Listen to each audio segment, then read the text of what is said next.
দেশে জ্বালানির মজুত আছে ৪৫ দিনের। হরমুজ প্রণালী বন্ধ হলে আমিরাতের বন্দরের চোখ বিপিসির। ক্রুড অয়েল এলএনজি আমদানিতে মধ্যপ্রাচ্যের বিকল্প খোঁজার পরামর্শ। ইরান ইসরায়েল যুদ্ধে স্থবির মধ্যপ্রাচ্যের আকাশপথ। ৭টি দেশে আকাশ সীমা সাময়িক বন্ধ, বাতিল হচ্ছে শত শত ফ্লাইট। পর্যটন শিল্পে স্থবিরতা। চতুর্থ ও পঞ্চম কিস্তির $১৩০ কোটি অনুমোদন দিল IMF। ২৬ জুন জমা হবে দেশের হিসাবে। অস্থিরতার মধ্যেও ঋণ কর্মসূচি বাস্তবায়ন সন্তোষজনক আখ্যা সংস্থার। বিদেশি বিনিয়োগে টানতে পারছে না বাংলাদেশ। ১ বছরে কমেছে ১৩%। নীতি জটিলতা ও সক্ষমতার ঘাটতিকে দুষছেন ব্যবসায়ীরা। স্থিতিশীলতা বাড়ানোর তাগিদ। এবং রাজস্ব বোর্ড কর্মকর্তা কর্মচারীদের দ্বিতীয় দফায় চলছে কলম বিরতি। প্রজ্ঞাপন বাতিল ও চেয়ারম্যানের পদত্যাগের দাবিতে অনড়। ২৮ জুন শাটডাউনে যাওয়ার হুঁশিয়ারি।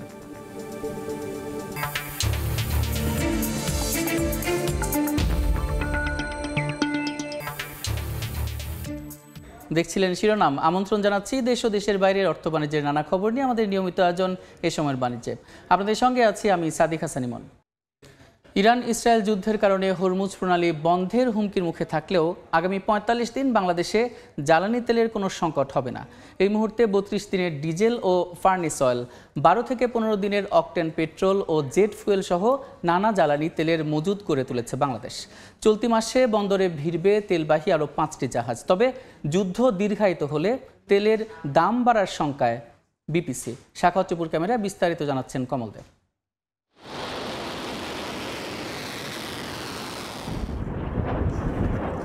ইরানের উপর ইসরায়েলের বর্বরোচিত হামলায় উত্তপ্ত হয়ে উঠেছে পুরো মধ্যপ্রাচ্য। এর মধ্যে বহুল আলোচিত এবং আন্তর্জাতিক গুরুত্বপূর্ণ নৌরুট হরমুজ প্রণালী বন্ধ করে দেওয়ার প্রক্রিয়া শুরু করেছে ইরান।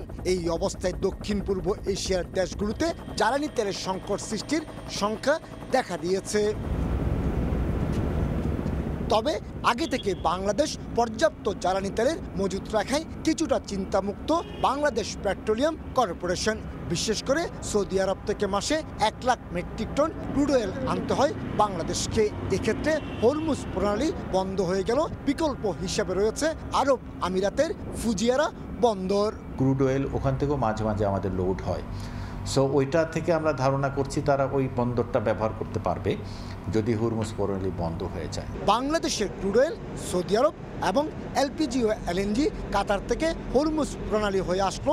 এক্ষেত্রে পরিশোধিত জ্বালানি তেল হিসেবে পরিচিত octane, petrol, diesel, furnace oil এবং জেট ফুয়েল আমদানি হয় দক্ষিণ পূর্ব এশিয়ার দেশ ইন্দোনেশিয়া, মালয়েশিয়া, থাইল্যান্ড এবং সিঙ্গাপুর থেকে। তাই ক্রুড অয়েল অন্যান্য গ্যাস জাতীয় জ্বালানি আমদানিতে বিকল্প দেশ খোঁজার পরামর্শেই কর্মকর্তার। হরমুজ প্রণালী বন্ধ হলে সৌদি আরব তাদের বিকল্প আছে, তারা ওই রেড সি দিয়ে তারা এক্সপোর্ট করতে পারে। তবে কাতারের গ্যাস বা এগুলোর ক্ষেত্রে হয়তো ডিফিকাল্টিস হতে পারে। সেক্ষেত্রে আমাদেরকে বিকল্প উৎসগুলো এখনই খোঁজা শুরু করা দরকার। বিপিসির তথ্য অনুযায়ী এই মুহূর্তে বাংলাদেশে ৩২ দিনের মজুত হিসেবে ৩,৭২,০০০ মেট্রিক টন ডিজেল, ১২ দিনের ১২,০০০ মেট্রিক টন অকটেন, ১৩ দিনের ১৬,৬০০ মেট্রিক টন পেট্রোল, ৩১ দিনের ৫১,০০০ মেট্রিক টন জেট ফুয়েল এবং ২৯ দিনের ৫১,০০০ মেট্রিক টন ফার্নেস অয়েল মজুত রয়েছে। তবে যুদ্ধ দীর্ঘায়িত হলে জাহাজ ভাড়া বেড়ে যাওয়ায় জ্বালানি তেলের দাম বাড়ার সংখ্যা বিপিসির। রিফাইন্ড অয়েল 20% এফেক্ট করে হচ্ছে হরমুজ প্রণালী, ক্রুড অয়েল 30% এফেক্ট করে হরমুজ প্রণালী। সো এইটার একটা রেস্ট্রাকচারিং এফেক্ট কিন্তু পড়ে যাবে হচ্ছে আন্তর্জাতিক বাজারের উপরে, আপনি যেখান থেকে তেল কেনেন। বিপিসির তথ্য অনুযায়ী আগামী ১ মাসের মধ্যে জ্বালানি তেলবাহী আরও অন্তত ৯টি জাহাজ ভিড়বে এই চট্টগ্রাম বন্দরে, যার মধ্যে রয়েছে ২৭,০০০ মেট্রিক টন অকটেন, ২৫,০০০ মেট্রিক টন ফার্নেস অয়েল, ১,৮০,০০০ মেট্রিক টন ডিজেল, ১০,০০০ মেট্রিক টন জেট ফুয়েল। এক্ষেত্রে সংকট এড়ানোর পাশাপাশি মজুত অটুট রাখতে জ্বালানি তেল ব্যবহারে মিতব্যয়ী হওয়ার কোনো বিকল্প দেখছেন না সংশ্লিষ্টরা। আমাদের দেশে যে তেলটা আমরা ইম্পোর্ট করি এটার উপর অবশ্যই কিছুটা সাধন করা দরকার এবং ৪৫ দিন যে মজুদের কথা বলছে বর্তমান বিপিসি বা আমাদের যারা এটার সাথে জড়িত, তো সেটা আরও বৃদ্ধি করা দরকার। বছরে বাংলাদেশে ১৫ lakh metric ton crude oil এবং ৪৫ লাখ মেট্রিক টন পরিশোধিত জ্বালানি তেলের চাহিদা রয়েছে। কমল দে, সময় সংবাদ, চট্টগ্রাম। মধ্যপ্রাচ্যে ইরান ইসরায়েল যুদ্ধের প্রভাবে স্থবির হয়ে পড়েছে আকাশপথ। কাতার সহ 7টি দেশ একযোগে তাদের আকাশসীমা সাময়িক বন্ধ রেখেছে। বাতিল হচ্ছে শত শত আন্তর্জাতিক ফ্লাইট, এতে স্থবির হয়ে পড়েছে পর্যটন শিল্প। ইরানের হামলার মুখে কাতার সহ মধ্যপ্রাচ্যের বেশ কয়েকটি দেশ একযোগে সাময়িকভাবে বন্ধ ঘোষণা করে তাদের আকাশসীমা। যদিও কয়েক ঘন্টা পর তা খুলে দেয় দেশগুলো। কাতারের পররাষ্ট্র মন্ত্রণালয় জানায়, নিরাপত্তা নিশ্চিত করতেই এই সিদ্ধান্ত নেওয়া হয়। যদিও কয়েক ঘন্টার এই নিষেধাজ্ঞায় কাতার, দুবাই ও দোহাগামী ফ্লাইট বাতিল করে American airlines, United airlines, Singapore airlines, British Airways সহ বহু সংস্থা। হঠাৎ আকাশসীমা বন্ধের ফলে বিভিন্ন এয়ারপোর্টে আটকা পড়েন হাজার হাজার যাত্রী। এদিকে দীর্ঘ রুটে ঘুরিয়ে ফ্লাইট পরিচালনা করায় বেড়ে যায় খরচ, সময় ও জ্বালানি চাপ। ব্রিটিশ এয়ারওয়েজ থেকে শুরু করে তুর্কি ও লুফথানসা সবাইকে রুট পুনর্গঠনে বিপাকে পড়তে হয়। বিশেষজ্ঞরা বলছেন, এই সংকট দীর্ঘ হলে বিমা কোম্পানি ও ট্যুর অপারেটররা মধ্যপ্রাচ্যকে উচ্চ ঝুঁকিপূর্ণ অঞ্চল হিসেবে চিহ্নিত করতে পারে। সবচেয়ে বড় ধাক্কা আসতে পারে পর্যটন শিল্পে। গ্রীষ্মের মৌসুমে যখন পর্যটকের চাপ থাকে শীর্ষে, তখন হোটেলে বুকিং বাতিল, ট্যুর প্যাকেজ বন্ধ ও যাত্রীদের ভ্রমণ পরিকল্পনায় ভর করেছে চরম অনিশ্চয়তা। বিশেষজ্ঞরা বলছেন, মধ্যপ্রাচ্যের অর্থনীতিতে এর প্রভাব হতে পারে দীর্ঘমেয়াদী। আমিরুল ইসলাম আলিফ, সময় সংবাদ। দর্শক, অর্থ বাণিজ্যের পাশাপাশি আজ আমরা আলোচনা করব বৈদেশিক বিনিয়োগ পরিস্থিতি নিয়ে। আমাদের সঙ্গে ভার্চুয়ালি যুক্ত আছেন international business forum of Bangladesh, IBFB এর সাবেক সভাপতি এবং LPG অপারেটর্স অ্যাসোসিয়েশন অব বাংলাদেশের জ্যেষ্ঠ সহসভাপতি হুমায়ুন রশিদ। জনাব হুমায়ুন রশিদ, এই সময়ের বাণিজ্যে আপনাকে স্বাগত। ধন্যবাদ। আপনার সঙ্গে আমরা যুক্ত হব, তার আগে এই সংক্রান্ত একটি প্রতিবেদন দেখে আসি। দক্ষিণ এশিয়ার দেশগুলোর মধ্যে বিদেশি বিনিয়োগে পিছিয়ে বাংলাদেশ। 2023 সালের তুলনায় গত বছর বিনিয়োগ কমে 13% বেশি। এজন্য নীতি জটিলতা ও সক্ষমতার ঘাটতিকে দায়ী করছেন ব্যবসায়ীরা। আর সমষ্টিক অর্থনৈতিক স্থিতিশীলতা ও রিজার্ভ পরিস্থিতি উন্নতির তাগিদ অর্থনীতিবিদদের। ফরহাদুর রহমানের রিপোর্ট। বাংলাদেশের অর্থনীতির আকার বড় হলেও সে অনুপাতে বাড়ছে না বিদেশি বিনিয়োগ। করোনার অভিঘাত কাটিয়ে উঠলেও জ্বালানি সংকট, আমলাতান্ত্রিক জটিলতা, অনিয়ম, দুর্নীতিসহ হালে যোগ হওয়া রাজনৈতিক অস্থিরতায় কমছে এই বিনিয়োগ। গণ অভ্যুত্থানের জেরে 2024 সালে বিগত 3 বছরের তুলনায় সবচেয়ে কম বিদেশি বিনিয়োগ এসেছে, পরিমাণ $127 কোটি, যা 2023 সালের তুলনায় 13% কম। সম্প্রতি জাতিসংঘের বাণিজ্য ও উন্নয়ন বিষয়ক সংস্থা আকসডাডের প্রতিবেদনে এ তথ্য উঠে এসেছে। বিনিয়োগ কমাকে আশঙ্কাজনক উল্লেখ করে বাংলাদেশে বহুজাতিক প্রতিষ্ঠানসমূহের শীর্ষ সংগঠন ফিকি বলছে, বিশ্বাসযোগ্যতা, বিনিয়োগ নীতিমালার অস্থিতিশীলতা ও সক্ষমতার অভাব এর পেছনে দায়ী। কমাটা আশঙ্কাজনক, এমনিতেই কম, তার উপর আবার কমছে। আপনি দেখবেন যে আমরা হয়তো কখনো বলেছি যে আমি এই জায়গায় এই ট্যাক্স রিবেট দিব, আবার সেটা দেইনি। আমরা এনার্জির কন্ট্রাক্ট করেছি, কন্ট্রাক্ট করার পর আবার সেটা আমরা অনার করিনি। নীতির ধারাবাহিকতা খুবই জরুরি। কোনো একটা পণ্যে আমি বলেছি যে আমি এই পরিমাণ ট্যাক্স রাখবো, সেটার ভিত্তিতে কিন্তু কেউ আপনার মেশিন লাগাচ্ছে, ফ্যাক্টরি বসাচ্ছে, কিন্তু আপনি যে পরবর্তী এসে বলেন না এটা ট্যাক্সটা বাড়িয়ে দিচ্ছি, তো তার তো ব্যবসার রিটার্ন আসবে না। দক্ষিণ এশিয়ার দেশগুলোর মধ্যে বিদেশি বিনিয়োগে পিছিয়ে আছে বাংলাদেশ। বিনিয়োগ বাড়াতে সামষ্টিক অর্থনীতির স্থিতিশীলতা, রিজার্ভ পরিস্থিতির উন্নতি ও বিনিয়োগকারীদের প্রয়োজনীয় সহযোগিতা নিশ্চিত করার তাগিদ অর্থনীতিবিদের। পলিটিক্যাল যে পট পরিবর্তন হয়েছে, তার সে সময় একটা রাজনৈতিক অস্থিরতা ছিল এবং সেটারও কিন্তু খানিকটা প্রভাব এটার মধ্যে আছে। বিশ্ববাসী দেখে যে এই দেশটা ম্যাক্রো ইকোনমিক ক্রাইসিস থেকে বের হয়ে আসতে পারবে কিনা, নাহলে আপনার ইনভেস্টমেন্টে আসাটা বা আকর্ষণ করাটা অত্যন্ত কঠিন একটা কাজ। এবং এটার সঙ্গে দেখুন, যদি এরকম অবস্থা থাকে যে আমার ব্যালেন্স অফ পেমেন্টসে সমস্যা আছে, বিশেষ করে আমার রিজার্ভ কমে যাচ্ছে বা রিজার্ভের উপরে চাপ আছে, এরকম দেশকে বিনিয়োগকারীরা সাধারণত এড়িয়ে চলতে চেষ্টা করে। পাকিস্তানে কিন্তু অনেক ইনভেস্টমেন্ট আসে চায়না থেকে। চায়না বাংলাদেশে ইনভেস্ট করতে চায়, কিন্তু সেই ইনভেস্টমেন্টটা হয়তো আমরা এখনও যথাযথভাবে আকর্ষণ করতে পারছি না, কারণ এখানে আমাদের প্রস্তুতির অভাব আছে। বিগত 6 বছরের মধ্যে 2019 সালে সর্বোচ্চ $185 কোটি বিনিয়োগ পেয়েছিল বাংলাদেশ। ফরহাদুর রহমান, সময় সংবাদ, ঢাকা। আমরা প্রতিবেদনটি দেখলাম। এ সংক্রান্ত বিষয়াদি নিয়ে আলোচনার জন্য আমাদের সঙ্গে ভার্চুয়ালি যুক্ত আছেন জনাব হুমায়ুন রশিদ। আমরা চলে যাচ্ছি তার কাছে। জনাব হুমায়ুন রশিদ, আপনাকে আবারও স্বাগত। আমরা যেমনটা বলছিলাম যে দক্ষিণ এশিয়ায় বাংলাদেশ বিদেশি বিনিয়োগ টানতে সবচেয়ে পিছিয়ে রয়েছে। তো আসলে বাংলাদেশে বিদেশি বিনিয়োগ কমছে কেন, এই প্রশ্নটা প্রথমে আপনার কাছে রাখতে চাই। ধন্যবাদ আপনাকে। আপনি একটা মোক্ষম সময় একটা খুব মানে একটা বিষয় নিয়ে আলোচনা এসেছেন, যে জিনিসটা অত্যন্ত প্রয়োজনীয় আজকের জন্য। কারণ আমাদের ভবিষ্যৎ প্রজন্ম, আপনি যদি দেখেন, বাংলাদেশে কিন্তু বছরে প্রায় 30 লক্ষ লোক কর্মসংস্থানের জন্য আসে। 14 লক্ষ লোকের মতন লোকের কর্মসংস্থান হয়, বাকি 16 লক্ষ লোকের কর্মসংস্থান হয় না। একটা বড় চ্যালেঞ্জ, আমরা জাতিগতভাবে একটা খুব বড় চ্যালেঞ্জের মুখে পড়তে যাচ্ছি আগামীতে। এই চ্যালেঞ্জটাকে যদি অ্যাড্রেস করতে হয়, তাহলে আমাদের ইনভেস্টমেন্ট বাড়াতে হবে। এটা লোকাল ইনভেস্টমেন্ট হোক কিংবা ফরেন, মানে এফডিআই, যেটাই হোক না কেন, এই ইনভেস্টমেন্টটাকে বাড়ানোর জন্য যে জিনিসটা দরকার, সেটা হচ্ছে একটা রাজনীতিক কমিটমেন্ট। এই রাজনীতিক কমিটমেন্ট যদি আমাদের থাকে, যে এই রাজনীতিক কমিটমেন্টের সাথে সম্পৃক্ত কিসের, সবচেয়ে বেশি সম্পৃক্ত হচ্ছে সরকারি নীতি। বিনিয়োগকারী যারা করবেন, স্থানীয় বিনিয়োগকারী হোক আর বৈদেশিক বিনিয়োগকারী হোক না কেন, তারা দেখতে চায় যে সরকারি নীতি এবং ইকোনমিক পূর্বাভাস যেটা থাকা দরকার, সেটা স্ট্রাকচার আছে এবং বাংলাদেশ গ্রো করবে, বাংলাদেশের পটেনশিয়ালিটি আছে, বাংলাদেশের বাজার বড়, এটা প্রায় 19-20 কোটি লোকের বাজার। এই জায়গাগুলো বিদেশি কিংবা দেশি বিনিয়োগকারীরা দেখতে চায় এবং এই জায়গাটাতে তারা ইনভেস্টমেন্ট কিন্তু সবাই করতে চায় পৃথিবীতে বিভিন্ন প্রান্তে। এই সুযোগটা আমাদের কাজে লাগাবার জন্য বাংলাদেশকে আরো বেশি মার্কেটিং করতে হবে, বাংলাদেশকে গ্রহণযোগ্য পর্যায়ে নিয়ে যেতে হবে। নিয়ে যাওয়ার জন্য প্রথম শর্ত হচ্ছে যে বাংলাদেশের স্ট্রাকচার্ড পলিসি আছে, একটা নীতি আছে। আমাদের জন্য সবচেয়ে বড় আজকে চ্যালেঞ্জ হচ্ছে আমলাতান্ত্রিক জটিলতা। একটা মিনিস্ট্রির সাথে আরেকটা মিনিস্ট্রির কোনো সম্পর্ক নাই, শিল্প মন্ত্রণালয়ের সাথে এনবিআর এর কোনো সম্পর্ক নাই। এরা এক একজন এক এক রকম ভাবে নীতি নির্ধারণ করেন এবং যেটাতে ব্যবসায়ীরা সাফার করে।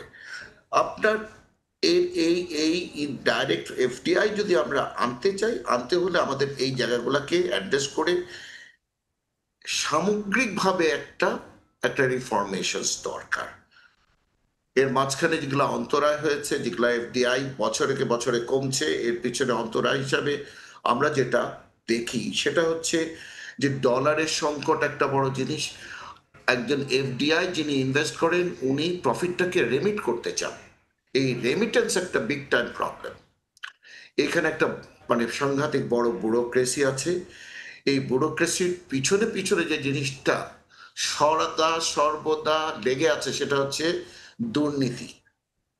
জি, আপনার কাছে একটা প্রশ্ন রয়েছে। আপনি একটু আগে বলছিলেন যে আমলাতান্ত্রিক জটিলতার কথা, সেটা কিন্তু বড় একটা বিষয়। সংস্কার কিন্তু বর্তমানে সংস্কার করার চেষ্টা করছে সরকার। তাহলে কি আমরা ভেবে নিব যে সংস্কার মানে করার চেষ্টা করছেন কিন্তু সেটা কি ব্যর্থ হচ্ছে বা প্রপারলি সেটা করতে পারছেন না, এমন কিছু কি ভেবে নিব? আপনার কি মত আছে এই বিষয়ে? আমাদের দেশের বয়স 54 বছর ধরে এই আমলাতান্ত্রিক জটিলতা আছে।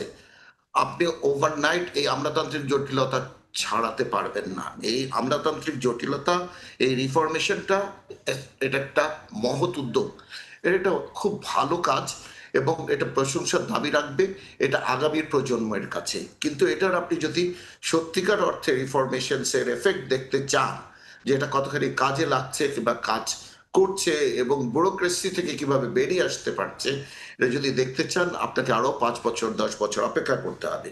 ফলে আগামীর যারা পলিটিক্যালি যারা আসবেন ক্ষমতায়, যারা ক্ষমতায় আসবেন, তাদের এই রিফরমেশনকে এটাকে অ্যাকনলেজ করতে হবে এবং এই রিফরমেশনটাকে আপনার এগিয়ে নিয়ে যেতে হবে আর একটু বেশি ভালো পর্যায়ে নিয়ে যাওয়ার জন্য। তাহলে ইনভেস্টমেন্ট আসবে। এ ব্যাপারে আমি বিশ্বাসী। বাংলাদেশ একটা বড় দেশ, এদেশে ইনভেস্টমেন্ট অপরচুনিটি অনেক বেশি। আমাদের দেশে ইনফ্রাস্ট্রাকচার এখনো ওরকম হয় নাই, আমাদের দেশে ইনফ্রাস্ট্রাকচার আসে নাই, আমাদের দেশে পোর্ট ফ্যাসিলিটিস এখনো অনেক time consuming, cost of doing business অনেক বেশি। আমাদের কাস্টমস এখন একটা কাস্টমসে কেন 4 দিন 5 দিন 10 দিন এই পড়ে থাকবে? আপনি কিভাবে ভাবেন যে এফডিআই অ্যাট্রাক্টেড হবে? কোনোভাবেই হবে না।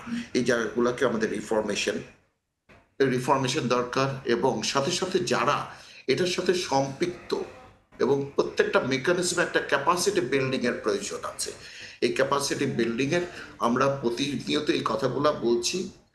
এই রিফরমেশনস তখনই এফেক্টিভ হবে যদি ক্যাপাসিটি বিল্ডিং সাথে সাথে আপনি অ্যাড্রেস করেন। জি, আপনি একটু আগে এনবিআর এর কথা বলছিলেন, এনবিআর সংস্কারের কথা। সে ব্যাপারে কিন্তু সরকার বিভিন্ন ধরনের পদক্ষেপ নিচ্ছেন, কিন্তু তারপরেও দেখা যাচ্ছে তারা কিছু কিছু বিষয়ে অনড় রয়েছেন, বিক্ষোভ করছেন। তো এই ব্যাপারে আসলে কিভাবে সমাধান হতে পারে বলে আপনি মনে করেন, বা কেন সমাধান হচ্ছে না? এটা হচ্ছে যে আসলে একটা রং সিগন্যালস দিচ্ছে। এই রং সিগন্যালসটা কি? যিনি ধরেন অ্যাডমিনিস্ট্রেট করেন, যিনি পলিসি লেখেন তিনি যদি অ্যাডমিনিস্ট্রেট করেন, যিনি দারোগা হবেন আর তিনি যদি বিচারক হন, তাহলে তো এই জায়গাটাতে গভর্নেন্সের একটা বড় সমস্যা হবে। এই জায়গাটাতে আমার কাছে মনে হয় রাজস্ব বোর্ডেও আশা করি সবাই শিক্ষিত এবং সবাই বোধগম্য। এই রিফরমেশনটাকে আমাদের সবাইকে অ্যাকসেপ্ট করতে হবে।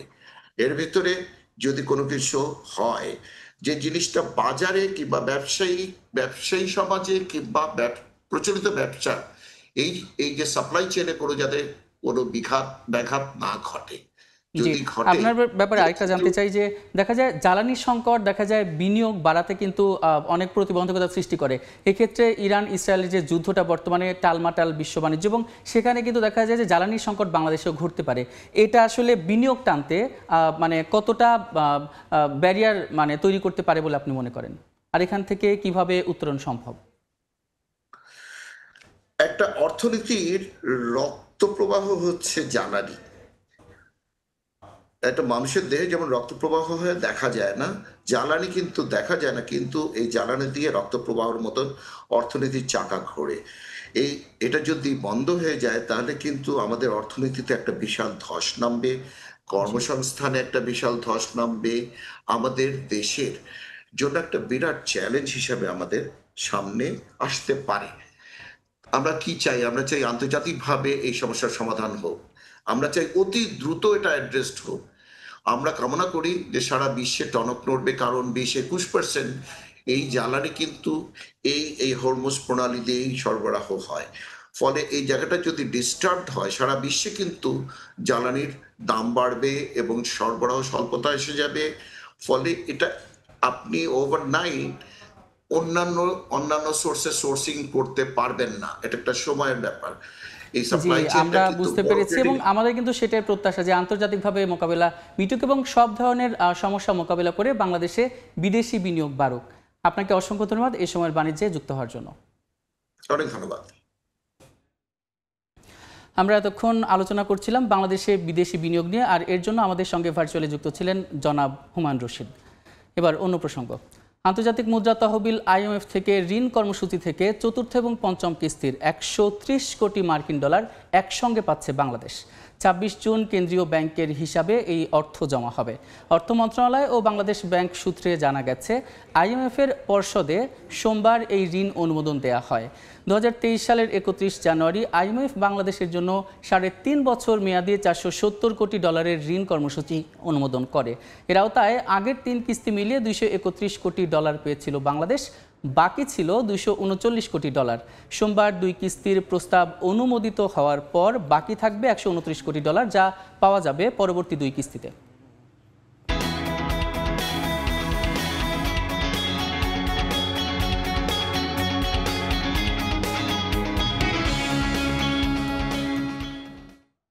ভুটান থেকে সড়কপথে আসা পাথরের ট্রাক আটকে দিচ্ছে ভারতীয় শ্রমিকরা। তাদের ট্রাকে করে বাংলাদেশে পাথর পাঠানোর দাবি তুলেছেন তারা। মূলত দেশটি থেকে মানহীন পাথর উচ্চ মূল্যের কারণে আমদানি বন্ধ করায় ভারতের শ্রমিকদের দিয়ে এমন পরিস্থিতি তৈরি করা হচ্ছে বলে অভিযোগ বাংলাদেশি ব্যবসায়ীদের। এতে স্থবির হয়ে পড়েছে বাংলা বান্ধা স্থলবন্দরের কার্যক্রম। পঞ্চগড় থেকে সোহাগ হায়দারের রিপোর্ট। ঈদের ছুটি পরবর্তী বন্দরের আমদানি রপ্তানি কার্যক্রম স্বাভাবিক হলেও সোমবার ভারতের ফুলবাড়ী বন্দর এলাকায় শ্রমিক ও সিএনএফ এজেন্টদের নতুন দাবিতে শুরু হয়েছে আন্দোলন। ভুটান থেকে বাংলাদেশে পাথর বহনকারী ট্রাক আটকে দিচ্ছেন তারা। ট্রাকগুলো ভারতে আনলোড করে সেখানকার ট্রাকে বাংলাদেশে পাথর পাঠানোর দাবি। এর প্রভাবে ফাঁকা হয়ে গেছে বাংলাবান্ধা স্থলবন্দর। ব্যবসায়ী ও শ্রমিকদের অভিযোগ, অতিরিক্ত মূল্য ও নিম্নমানের কারণে ভারত থেকে পাথর আমদানি বন্ধ রাখা হয়েছে। এতে ফুলবাড়ী স্থল বন্দরে ভারতীয়রা অযৌক্তিক দাবিতে আন্দোলন করে দুই দেশের বাণিজ্যিক কার্যক্রমে বিঘ্ন তৈরি করছে। ভারত যে দাবিটা করতেছে ভুটান থেকে পাথরটা ওখানে নামিয়ে আবার আরেকটা গাড়িতে লোড করে বাংলাদেশে আসতে হবে। ভুটানের মাল নিতে গেলে ইন্ডিয়ান মাল নিতে হবে, এই কথাটা এই যুক্তিটা আমাদের পক্ষে একমত হইতে পারতেছি না। ভুটান যে রেটে পাথরগুলো দিচ্ছে তাদের সাথে আপনারা অ্যাসেসমেন্ট করে সেই রেটে ক্যালকুলেট করে আপনারা পাথর দেওয়া শুরু করুন। এই পাশে আমাদের যে ইম্পোর্টারদের প্রচুর এলসি করে টাকা ব্লক হয়ে আছে, অন্তত এই টাকাটা রিকভার হোক। বন্দর কর্তৃপক্ষ বলছে ভুটান থেকে আমদানি স্বাভাবিক থাকলেও ভারতীয় অংশে আন্দোলনের কারণে প্রভাব পড়েছে। জানান গেল 5 মে থেকে ভারতীয় পাথর আমদানি বন্ধ আছে। ভারতীয় কিছু ব্যবসায়ী তারা এক ধরনের আন্দোলন করছে যে তাদের ভারতীয় ট্রাক বাংলাদেশে প্রবেশ না করলে তারা ভুটানি ট্রাক বাংলাদেশে প্রবেশ করতে দেবে না, এই মর্মে আমরা শুনেছি। তবে আমরা আশা করছি এই সমস্যাটা শীঘ্রই সমাধান হবে এবং আমদানি রপ্তানি কার্যক্রম আবার স্বাভাবিকভাবে চলবে।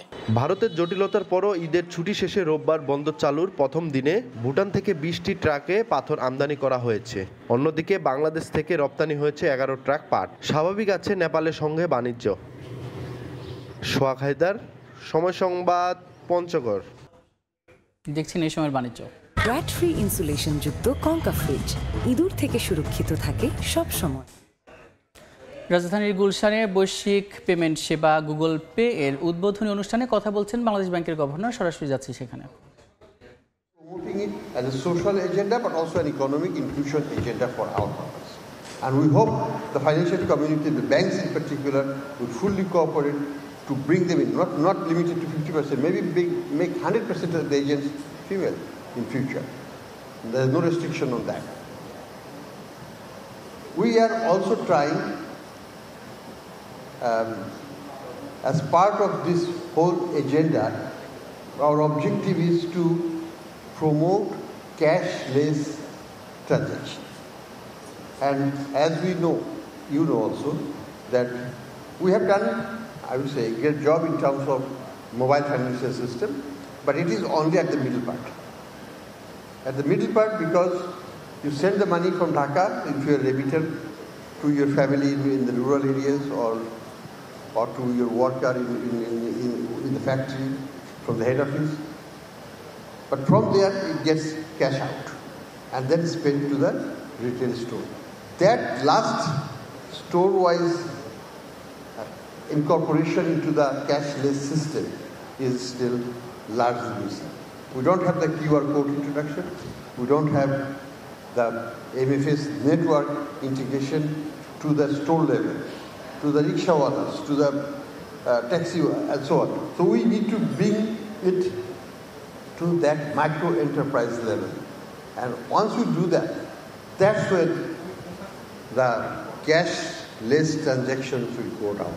Until we go to the last shop, last person, and his wallet, we cannot do it. We're working together. I think our Citibank colleague is playing also a role in that, is reducing the cost of mobile phones, particularly smartphones, so that you need a smartphone after all. If you don't have the smartphone, you cannot do it. So we have to work on that front also. রাজধানীর গুলশানে Google পের উদ্বোধনী অনুষ্ঠানে কথা বলছেন বাংলাদেশ ব্যাংকের governor. আমরা সরাসরি যুক্ত ছিলাম সেখানে। দর্শক, এবার জানাবো পুঁজিবাজারের খবর। সূচকের ঊর্ধ্বমুখী প্রবণতা দিয়ে চলছে ঢাকা স্টক এক্সচেঞ্জ ডিএসসির লেনদেন। সবশেষ বাজার পরিস্থিতি জানাতে নিয়ে যাচ্ছি ডিএসসি ওয়েবসাইটে। গতকাল আমরা দেখেছিলাম যে ডিএসসির 3টি সূচকই কিন্তু ঊর্ধ্বমুখী প্রবণতার মধ্য দিয়ে গিয়েছিল এবং 276 কোটি টাকার কিছুটা বেশি লেনদেন হয়েছিল। আজকে দেখতে পাচ্ছি 3টি সূচকই কিন্তু এখন পর্যন্ত ঊর্ধ্বমুখী প্রবণতায় রয়েছে। প্রথমে ডিএসসি এক্স ইন্ডেক্স দেখতে পাচ্ছি যে প্রায় 40 পয়েন্ট বেড়ে এখন অবস্থান করছে 4735 পয়েন্টের কাছাকাছি, এবং সূচক সূচক ডিএসসি এস এবং বাছাইকৃত সূচক GS30 দুইটাই দেখছি যে এখন পর্যন্ত ঊর্ধ্বমুখী প্রবণতায় কিন্তু রয়েছে। আর এখন দেখতে পাচ্ছি যে যেহেতু 3টি সূচকই ঊর্ধ্বমুখী প্রবণতায় রয়েছে, তার তার মানে একটু ইতিবাচক কিন্তু আমরা এখনো সম্ভাবনা দেখতে পাচ্ছি। আর এখন পর্যন্ত ঢাকা স্টক এক্সচেঞ্জে 130 কোটি টাকার লেনদেন হয়েছে। আর যে কোম্পানিগুলো লেনদেন করেছে তার মধ্যে 328টি কোম্পানির শেয়ারের দাম বেড়েছে, 15টি কোম্পানির শেয়ারের দাম কমেছে এবং অপরিবর্তিত অবস্থায় রয়েছে 46টি কোম্পানির শেয়ারের দাম।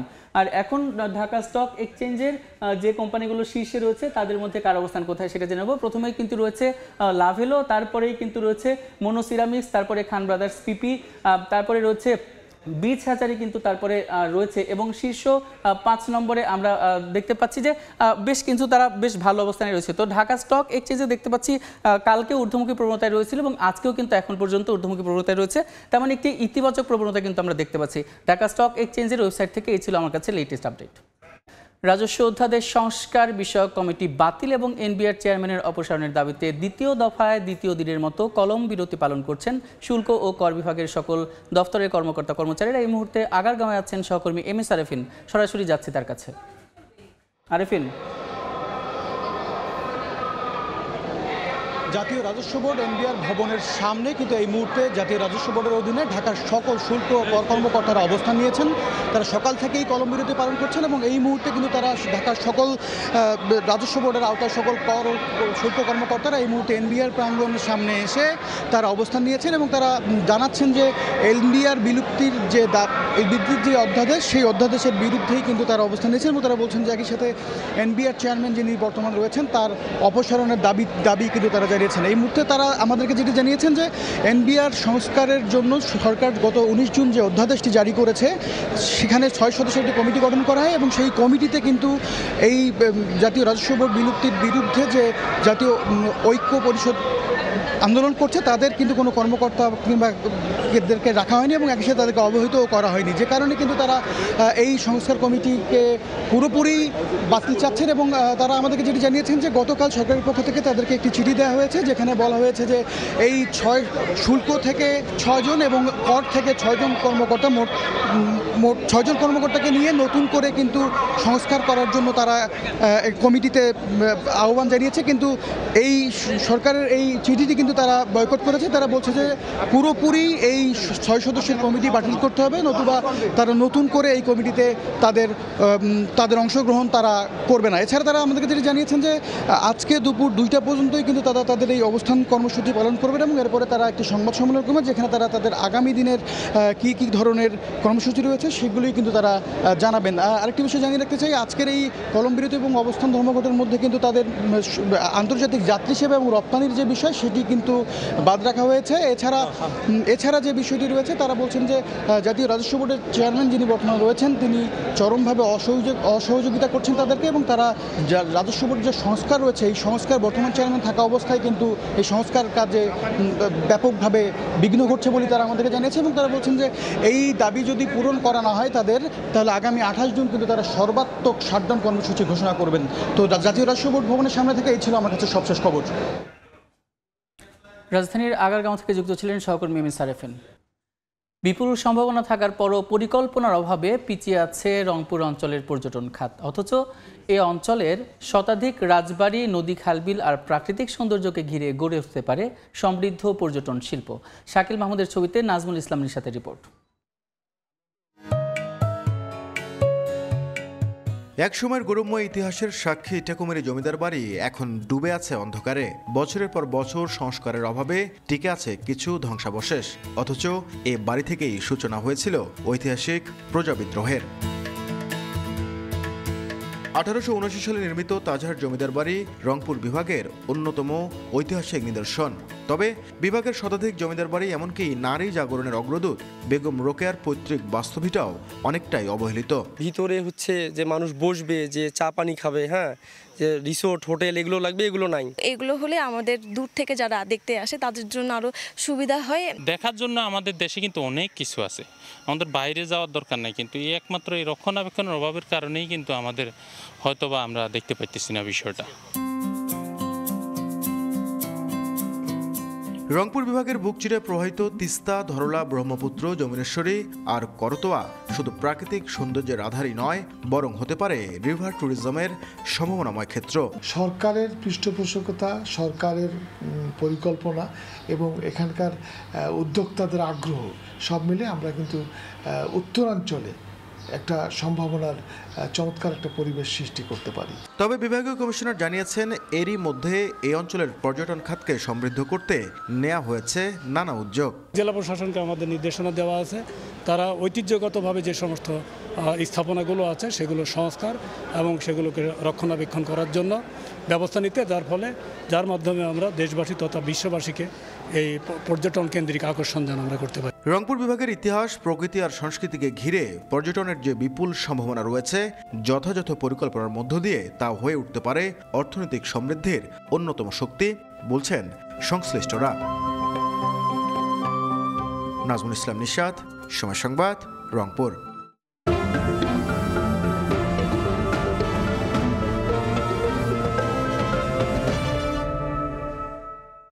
ইরি বোরোর ভরা মৌসুমে হিলিতে চালের দাম বেড়েছে কেজিতে 4 থেকে 5 টাকা পর্যন্ত। হঠাৎ দাম বৃদ্ধি পাওয়ায় বিপাকে পড়েছে নিম্ন আয়ের মানুষ। এ বিষয়ে আরও খবর জানাতে হিলির চালের আড়ত থেকে যুক্ত হচ্ছেন সহকর্মী শফিকুল ইসলাম শফিক।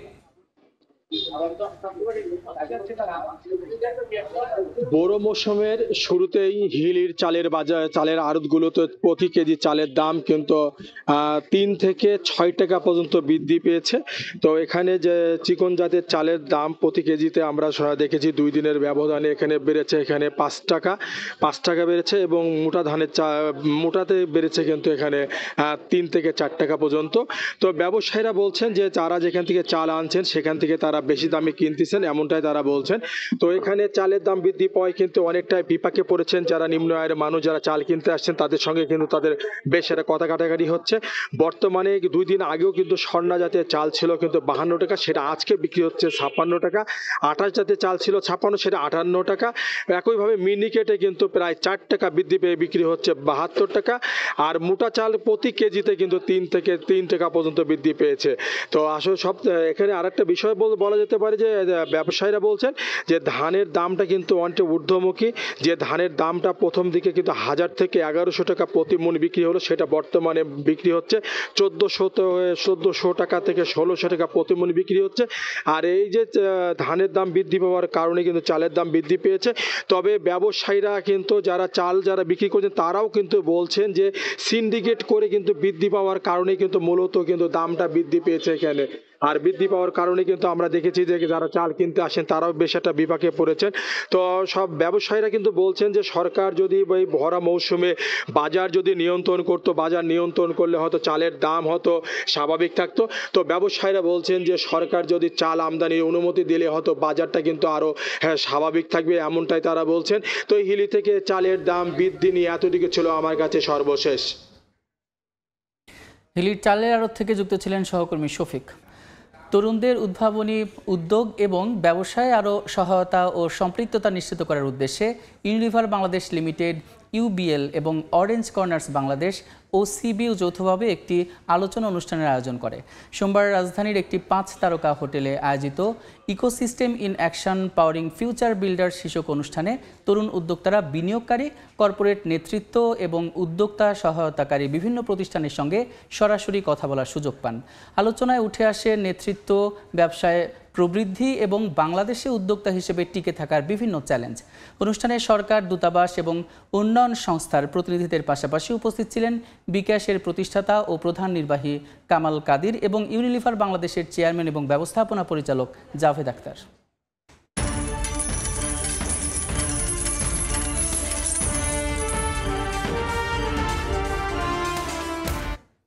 ইরান ইসরায়েল যুদ্ধবিরতিতে রাজি। ট্রাম্পের এমন ঘোষণার পর বিশ্ববাজারে কমতে শুরু করেছে জ্বালানি তেলের দাম।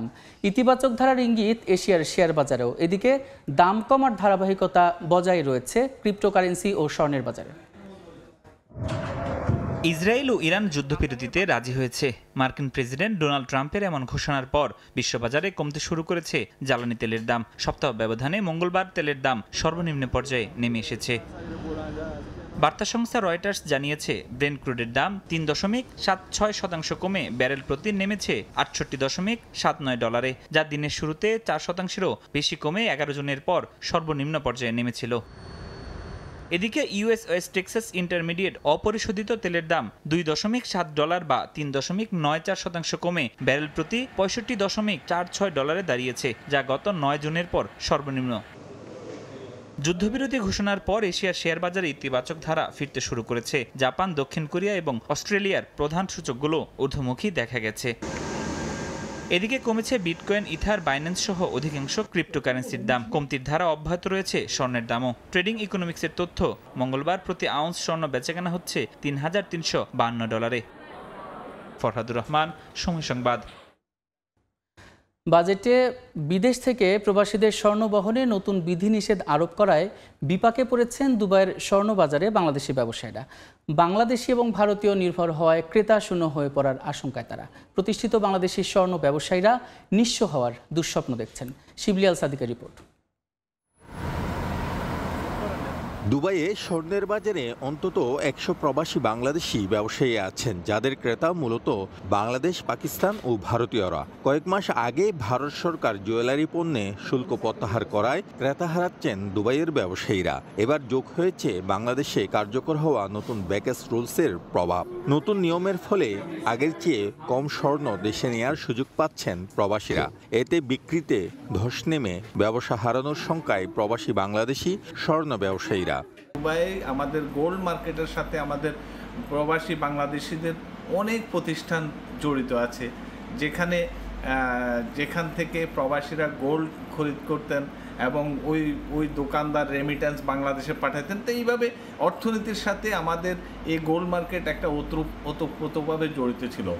এই ট্যাক্সের কারণে আমাদের গোল্ড মার্কেটে কিন্তু ধস নেমে এসেছে, ক্রেতার সংখ্যা কমে গেছে এবং যারা প্রতিষ্ঠানের মালিক তারা আপনার এখন ব্যবসা অনেকটা গুটিয়ে নেওয়ার উপক্রম হয়েছে।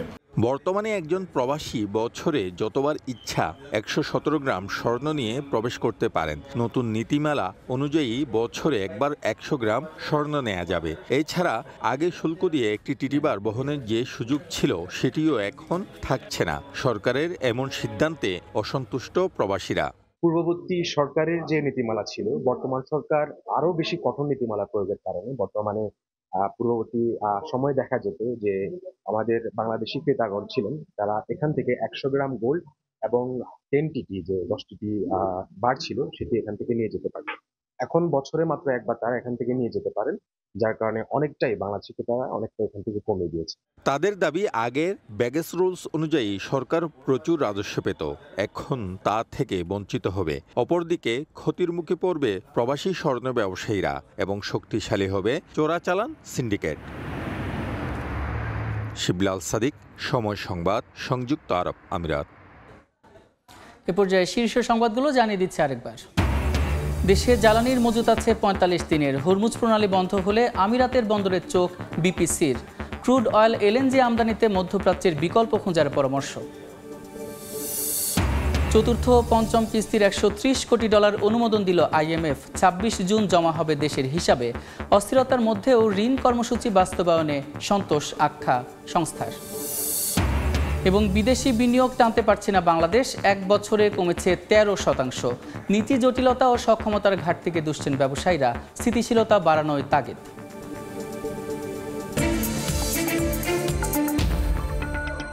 এ ছিল এই সময়ের বাণিজ্যের সঙ্গে থাকুন সময়।